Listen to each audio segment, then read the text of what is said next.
Check out this tease from the Pentagon spokesman about something that is about to be announced but hasn't been announced yet about Don't Ask, Don't Tell. Has the Secretary made a decision on the more humane application of Don't Ask, Don't Tell, and if so, when will it be announced?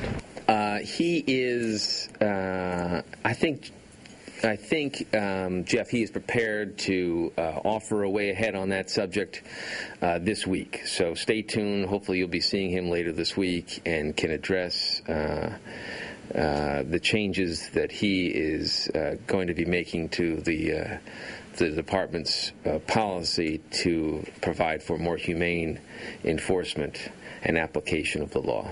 A more humane enforcement and application of the Don't Ask, Don't Tell law. According to multiple reports today, what we are due to hear from Secretary Gates tomorrow is that until the Don't Ask, Don't Tell ban is repealed, in the meantime, the Pentagon will stop separating people from the armed services if those people are outed against their will by a third person. Now, if indeed this is what Secretary Gates is going to announce, a few big questions remain.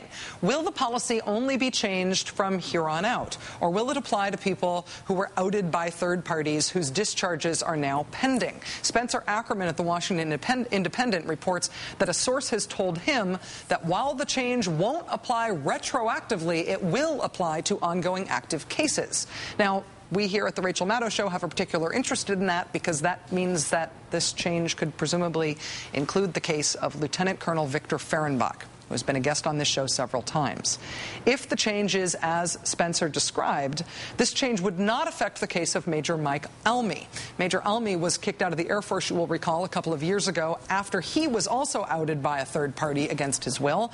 If this change that's due to be announced tomorrow is as expected, it sounds like Major Almy would not now be allowed to rejoin the military as a result of this policy change.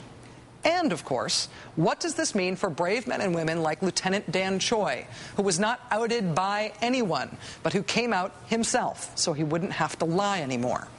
How long until the whole policy isn't just softened, but ended? And do the people who have been kicked out under Don't Ask, Don't Tell in the past get to come back to their old jobs? That Gates announcement tomorrow morning is a big, important one. Watch closely. We will be.